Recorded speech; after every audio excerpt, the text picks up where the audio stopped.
Bom dia a todas e a todos, e antes de mais nada eu gostaria de dizer que, como sempre, é um enorme prazer estar aqui com vocês. Esses dias do evento, nos trouxeram, ainda vão nos trazer reflexões muito interessantes e muito ricas que espero que se desdobrem e dê muitos frutos. A pesquisa que estou apresentando aqui para vocês nasce justamente da minha participação nesse projeto Conectando Culturas, do CNPq, coordenado por Patrícia Petter, e retoma alguns elementos do meu percurso de estudiosa, de pesquisadora, com o objetivo de desdobrá-los e de pensar outras possibilidades. E gostaria de destacar que é um estudo que está começando, que pretendo desenvolver nos próximos 2 anos, e um estudo que eu imagino composto de diferentes eixos, Não todos esses eixos vão poder ser tocados, vão poder ser apontados nesse primeiro momento, mas imagino uma série de ações de pesquisa, de trabalhos, que vão ampliar bastante o horizonte, espero. O título dessa apresentação é justamente Ao Redor de Cesare Pavese, traduzido no Brasil, em que me proponho de pensar um pouco, alguns aspectos, o primeiro da circulação do escritor de Turim no Brasil, alguns aspectos, por enquanto, ainda são umas pinceladas, mas que já apontam caminhos que eu acho que vão ser fundamentais. E também pensar as traduções, implicações críticas, eventuais estudos, como é recebido tanto pelo público quanto pelo mundo literário, mas também pelo mundo crítico, universitário. Vista a abrangência do estudo, nessa ocasião, no específico, eu resolvi me deter em 2 traduções da mesma obra, que é Trabalhar Cansa, Lavorare Stanca, de Cesare Pavese, cuja obra, já na Itália, tem uma história editorial bastante interessante, e acho que essas traduções também trazem possíveis trilhas de crítica e de leitura muito interessante. E vou falar mais tarde, já apontando que a poesia de Cesare Pavese no Brasil permanece mais ou menos inédita até épocas bastante recentes, Então, o grande interesse no Brasil em relação ao Pavese é um Pavese de prosa, principalmente os romances, Contudo, gostaria de destacar que, segundo Antônio Schiera, na introdução à Ópera Poética, que é um volume bastante corposo em que ele reuniu todas as obras em verso, inclusive as traduções de Pavese, ele destaca: a vocazione poética de Pavese é precocíssima, ou seja, desde muito jovem, Pavese começa a experimentar formas poéticas e seus modelos são os mais variados. Sempre segundo Schiera, ele se debruça sobre a lírica trecentesca, então Stil Novo, Dante, Petrarca, la letteratura dell'Ottocento italiano, Leopardi, Carducci, D'Annunzio, l'accostamento a Shakespeare, i primi tentativi di contatto con la grande poesia europea romantica e pre-romantica, sia inglese che tedesca, e poi la frequentazione della poesia latina, principalmente nesse caso a lírica amorosa de Catulo, Virgílio, Horácio, por aí vai, todos os elegíacos, etc, etc. Pavese tenta elaborar um modelo de poesia que possa guiá-lo principalmente e traduz. O interesse pela tradução vai tanto em direção do mundo clássico quanto da lírica norte-americana. A relação de Pavese com Whitman é bastante aprofundada pela crítica, não é uma novidade, um aspecto já mais conhecido. Assim como o interesse pela antologia de Spoon River. Essa obra do Edgar Lee Masters representa um momento importante pela formação do poeta. Pavese não somente ajuda Fernanda Pivano na tradução, aliás, tem toda uma história muito interessante em que, quando Spoon River é publicado na tradução da Pivano na Itália, para evitar a censura, eles publicam como S. River, O censor acredita seja algum santo, Então devia ser uma obra particularmente católica, cristã, e aí consegue fugir à censura, Mas Pavese também traduz, e essas traduções, inclusive, entram nell'opera poética. Schiera, inserindo essas traduções, com certeza está assinalando de forma clara como o trabalho de tradutor tenha sido um momento central não apenas na formação do jovem poeta, mas também represente um momento importante de seu processo de criação. Esse é um dos eixos que pretendo desenvolver, Esse estar entre línguas de Pavese e transitar pela tradução, que é a tradução do inglês, mas não só, principalmente também do mundo clássico, será fundamental. Voltando ao tema dessa apresentação, a primeira publicação de Pavese é justamente Lavorare Stanca, publicado por Solari em 1936. Me interessa muito essa edição de 36, porque continha 45 poemas, sendo que 4 outros foram excluídos pela crítica, né, pela censura, foram eliminados, né? Entre esses poemas está Lio Caprone, composição a que Pavese está muito ligada, inclusive em várias cartas ao editor ele lamenta, né, essa publicação tão epurada, tão castigada pela censura, principalmente desse poema, né? Ele sofre muito com a exclusão desse poema. Essa publicação se dá um ano depois a condenação do Pavese ao confino, né? Ele vai ter que morar durante, em princípio, 3 anos em Brancaleone, Brancaleone Calabro, por causa de uma carta de Altiero Spinelli destinada a Pina Tizzardo, a famosa mulher da voz rouca, né, que aparece em vários poemas de Pavese. E Pavese estava apaixonado. Contudo, continua trabalhando sobre essa coletânea, que sairá novamente em 43, numa versão bastante remanejada, dessa vez pela Einaudi. O título permanece o mesmo, acompanhado pelo subtítulo Nuova edizione aumentata. E na nova obra ficarão 39 poemas, né? Antes eram 45, dessa vez ficam só 39. Ele irá excluir Canzone di Strada, Ozi, Proprietari, Tradimento, Cattiva e Companhia, Disciplina Antica.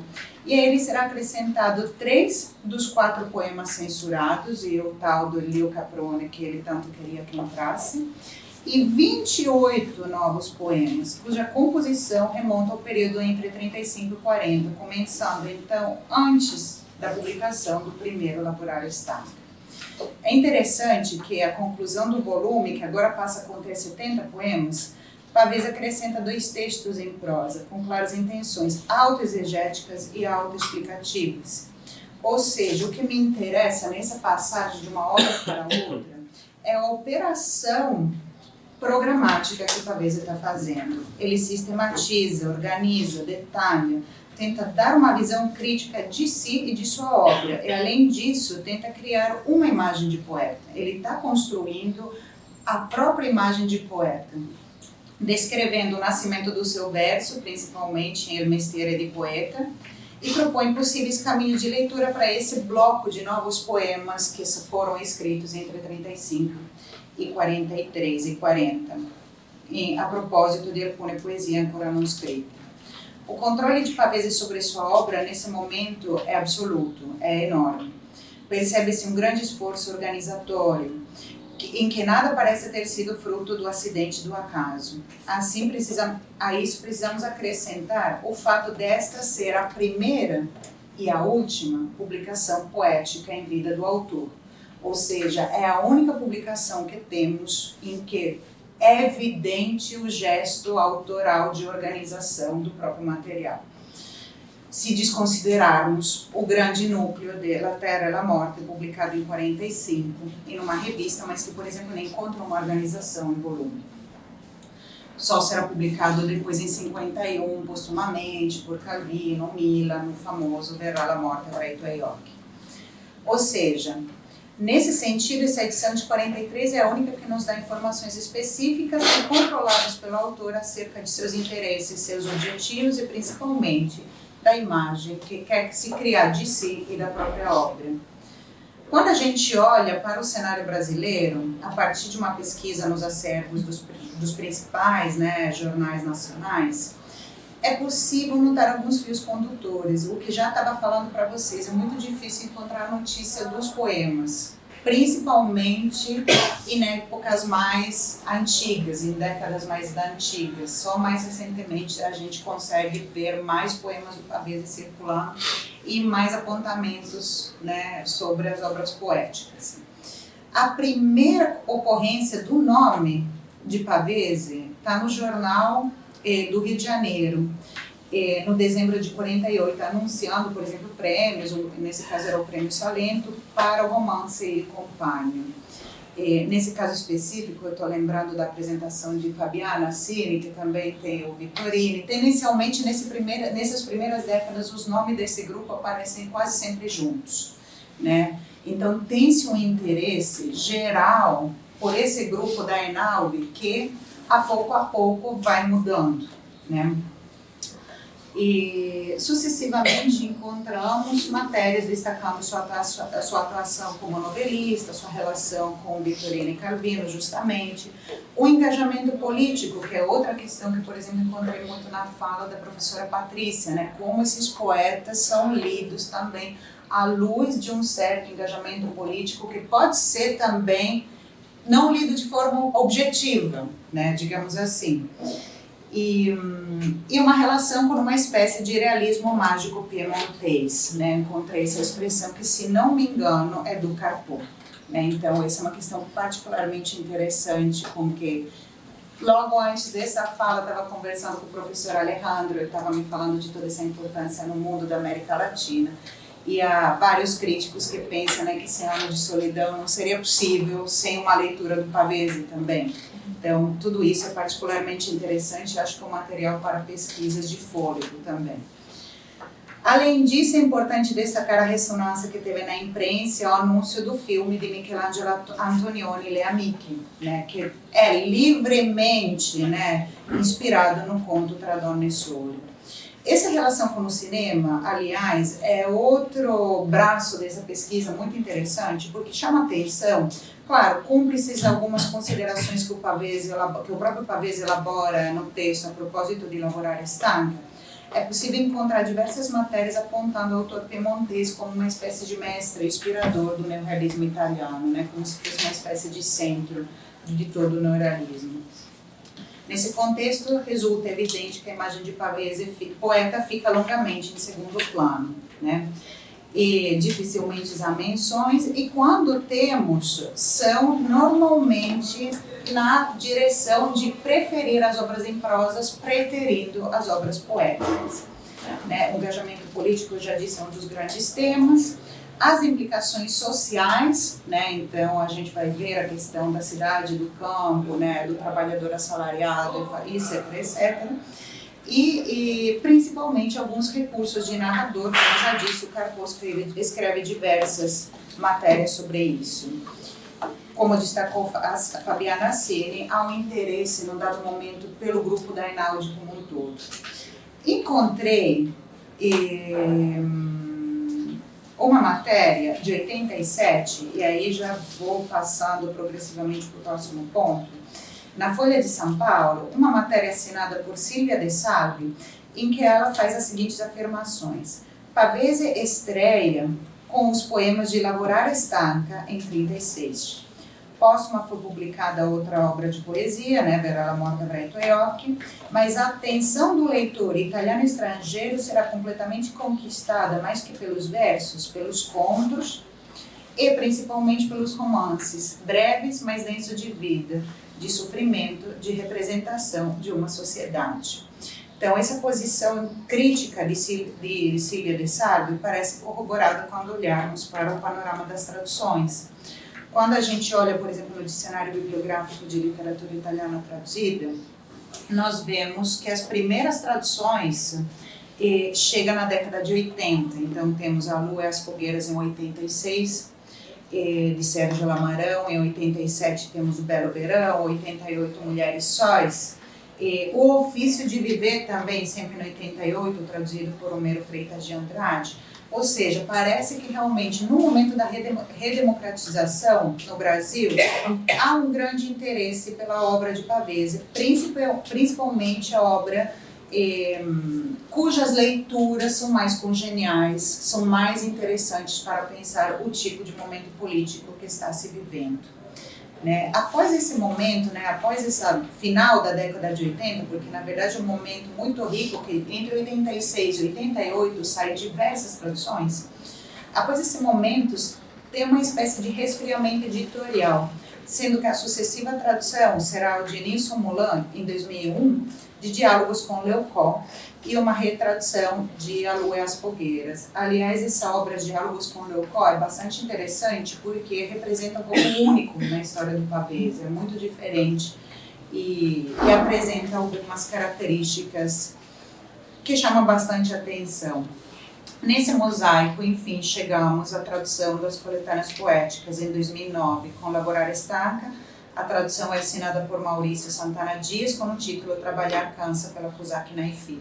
Até aquele momento, essa era a única coletânea poética traduzida, o que muda drasticamente entre 21 e 22, quando assistimos ao momento de relativa efervescência editorial devido à entrada da obra de Pavese em domínio público. Aí temos diversas publicações e, inclusive, chama bastante atenção porque quase todas são de obras poéticas, né? A gente até esperava, eu pelo menos esperava até mais reedições, novas traduções, pode ser que venham, né, a aparecer ainda, mas já acho que eu pelo menos estava esperando já entre 20, 21, 22, um volume de publicações maiores, né? E é importante destacar que a poesia de Pavese quase não estava circulando no Brasil. Vou retomar ainda algumas palavras da De Salvi. Ela disse, né, que nos anos 80, né, claro, não está falando a posterior dos anos 80, mas no momento que ela está escrevendo, ela afirma que o que chama atenção no Brasil da obra de Pavese são alguns elementos recorrentes. São recorrentes, aqui estou citando, nestes romances, os motivos caros ao autor dos contrastes entre campo e cidade, com os problemas de uma e da outra. A cidade dos intelectuais em busca de definição e perdidos no nada. A cidade dos trabalhadores ainda não reconhecidos nos seus esforços e sufocados, ricos em esperança e atuações. O mesmo podemos dizer do campo, que Pavese descreve produtivo e rico pela mão do trabalhador, o abandonado e como ofendido pelo homem, mão e corrupto, aproveitador e viciado. Por isso, se pode até falar de vida e mito e de esperança na lembrança do que foi Pavese. Tão clara é entre as linhas sua recusa a este mal do mundo. Podemos talvez pensar que as primeiras traduções, né, então, respondam ao desejo de encontrar, de certa forma, elementos em que os leitores possam se reconhecer e se espelhar, facilitado de certo modo pela sobreposição de imagens das grandes cidades industriais e familiaridade com a vida do campo, os contrastes entre essas realidades, e também o fascínio por uma paisagem outra, né, ao mesmo tempo tão desconhecida e familiar, né, essa paisagem piemontesa, esse langue que pode ser dilatada, na verdade, de maneira infinita, né, le langue podem se tornar em qualquer lugar. A partir dessa introdução, né, nos adentramos então mais nas questões específicas de Trabalhar Cansa. Maurício Santana Dias tem, entre outros méritos, o de ter introduzido a poesia de Pavese em contexto brasileiro, a partir também dos seus estudos de doutorado. Então, essa tradução é fruto de um esforço crítico e de estudioso de pesquisa bastante extenso, né? Como eu disse, será só em 2021-22 que assistiremos a uma grande quantidade de traduções. Preciso destacar a publicação Trabalhar um Prazer, de 2021, que foi organizada por Francisco Degani e Patrícia Peterle, e conta com a tradução de Caroline Weiss, Fabiana Assini, Patrícia Peterle, Agnes Guise, Helena Bressan, Yane Poyer, Marielle Lúcia Tortelli, Nirvana Dornelles, Rosana Salvador, Tiago Faria, e destacamos as publicações A Morte Virá e Terá Seus Olhos, de 2021, traduzida por várias mãos, e Trabalhar Cansa, traduzido pela Andréa Riccone, enfim, também o Virá a Morte e Terá os Teus Olhos, traduzido por mim e por Cláudia Alves.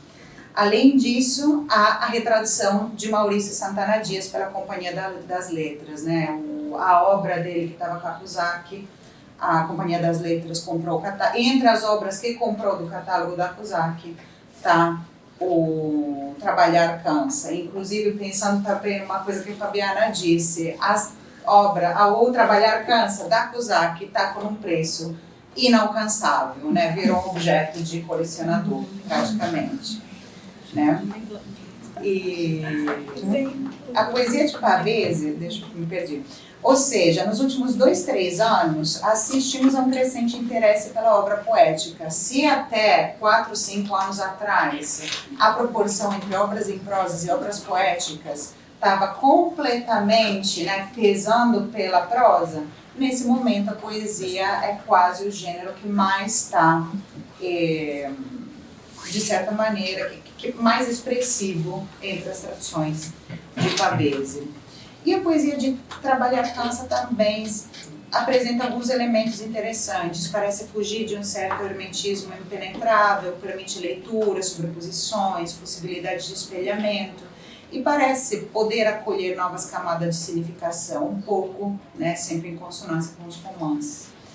E, nesse momento, eu gostaria de me deter sobre algumas questões. A primeira questão que eu queria falar, vou passar um pouco rápido, é a questão que, nas duas traduções que a gente tem de Trabalhar Cansa, muito diversas entre elas, e na ambas encontramos poucas menções ao Trabalhar Cansa de 36. Ou seja, me parece que para ambos os tradutores, essa obra de 36 representa apenas um momento da construção, né, como poderíamos dizer, é uma obra que vem sendo substituída por uma outra, né? E isso acho que é interessante por um lado, né? Mas de certa maneira apresenta algumas implicações, ou seja, a tradução, as duas traduções têm como obra de referência a versão de 43, justamente, né? Mas em nenhuma parte dessas traduções há uma relação com essa obra arquetípica, né, de certa maneira, que é o Trabalhar Cansa de 36. Diante do original, particularmente movediço e escorregadio, que entre parênteses, o original é sempre escorregadio, movediço, fugidio, a gente só confia, às vezes, por um excesso de confiança mesmo. Ambos os tradutores escolheram a obra cristalizada final, não deixando marcas desse devir, desse se fazer, de uma obra que, na verdade, tem uma gestação muito longa e uma gestação que passa também por meio através de publicações, né? Na verdade, tem que se destacar que a obra de Maurício Santana Dias é introduzida por uma longa introdução, que faz parte também dos seus estudos de doutorado, em que há uma certa discussão sobre essa primeira versão de 36. Mas isso não entra na parte poética, não entra na parte da tradução, né? O risco, ao meu ver, não só nesse caso, para dizer a verdade, é um pouco aquilo de levar a obra, de achar que a obra não vem de uma oficina inquieta, irritada, chama Maurício Santana Dias, né? Uma oficina irritada. De um longo trabalho de escrita e reescrita, em que o poeta foi se repensando, foi pensando a forma mais contundente em que suas obras poderiam sair, corrigiu, mudou, emendou em um trabalho de reescrita constante de quase 20 anos, ou seja, esse trabalho de contínua reescrita não entra nas traduções. Em termos críticos, né, esses momentos críticos são os anexos, entram nos anexos, né, de 43 e parece servir justamente para corroborar uma série de unidade, mostrar também o que se quer ser visto, né? E é na relação mais ou menos oculta que se estabelece entre as prosas conclusivas que o próprio Pavese acrescenta, que, acredito, os projetos editoriais desses dois tradutores revelam suas maiores diferenças.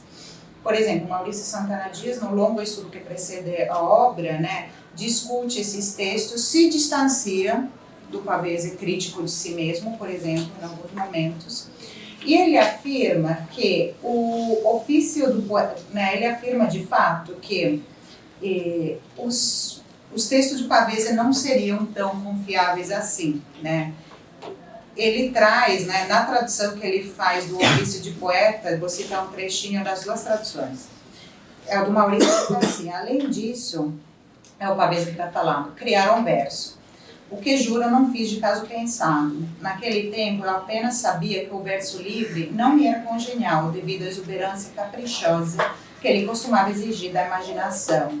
Até que um dia me descobri murmurando uma certa cantilena de palavras, que depois se tornou um dístico de Imar e del Sud, e seguindo uma cadência enfática que desde criança, nas minhas leituras de romances, costumava ressaltar, martelando as frases que mais me obcecavam.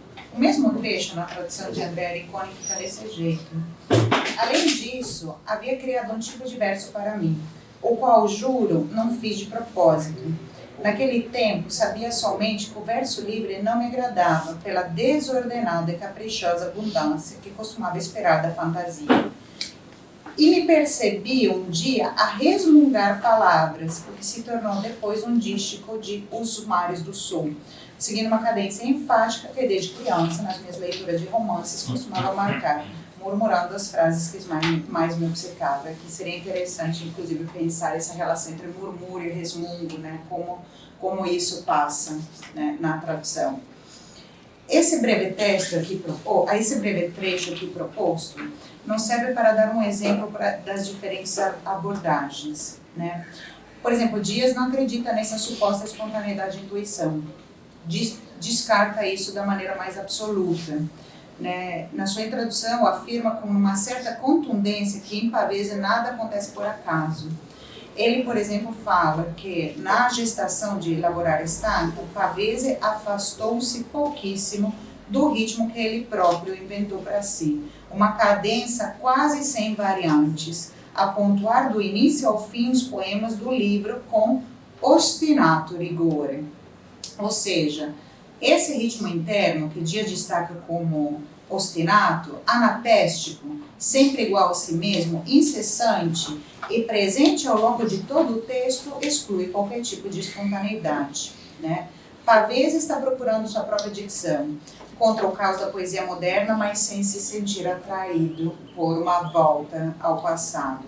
O ritmo da métrica clássica, então, permite que ele encontre essa dimensão esta que não abandonará em nenhum momento em trabalhar Câncer, que de certa forma não terá seguimento nos outros poemas, e que Maurício Santana Dias segue fielmente, segue com um ostinato rigor igual do Pavese na sua tradução.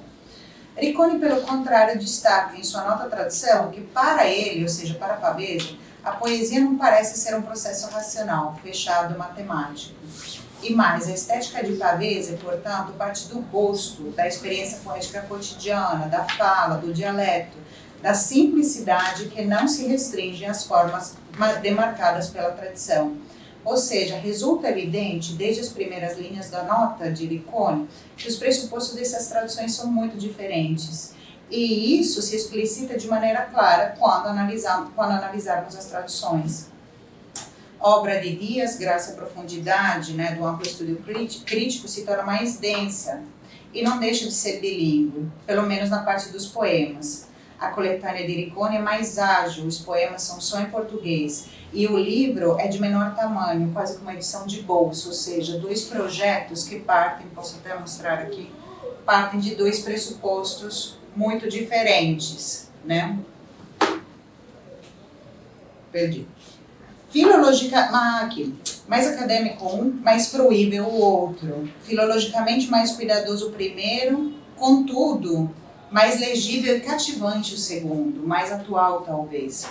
Lavorar Estanca é lido, então, por esses tradutores de forma parcialmente diferente, a partir de um prisma interpretativo que acaba por privilegiar alguns aspectos e preterir outros. Isso resulta evidente nas escolhas tradutórias. Vou dar só um exemplo para a gente ter uma noção. O verso, qualche nostro antenato deve essere stato ben solo. Na tradução de Maurício se torna algum velho ancestral se sentiu com certeza bem só, marcando esse ritmo, inclusive, anapéstico da edição de Pavese. Enquanto na da Andrea se torna o nosso antepassado foi bem solitário. Ou seja, comunicabilidade e legibilidade num caso, rigor formal no outro, né? Mostrando diferença de interpretação, escolha lexicais e de ritmo. Esses aspectos tradutórios serão aprofundados longamente ao longo desses anos, pois acredito que a partir desse confronto algumas considerações possam ser elaboradas e ampliadas. Já me encaminhando para a conclusão, acredito que no caso do Pavese, no específico dessa obra, o gesto de retradução, o gesto retradutório, traz importantes implicações. Estou pensando a retradução, e esse também é um caminho de pesquisa que pretendo levar adiante, numa perspectiva crítica, mutuadas por pesquisadores, por exemplo, aqui no Brasil, como Álvaro Faleiros, o Thiago Marques Oliveiras, em que as várias traduções de uma mesma obra não são vistas em chaves substitutivas, né? Uma tradução não substitui a outra, não elimina a outra, não apaga. Não tem uma versão que tem que ser preferida e outra que tem que ser preterida, né? Mas, pelo contrário, que se detém nas relações entre que essas traduções se estabelecem entre si. Nesse campo de forças, em que a cada projeto editorial alguns aspectos são colocados em primeiro plano e outros estão no pano de fundo, os grandes beneficiados são os leitores, que podem transitar por essas obras com liberdade, lendo, interpretando, criando suas próprias trilhas de leitura e explorando essa voz que vem de alhures, mas que também entretém relações com o espaço, com o contexto de chegada. E talvez essa é uma deixa para uma próxima apresentação, pensar a retradução como estratégia de tradução.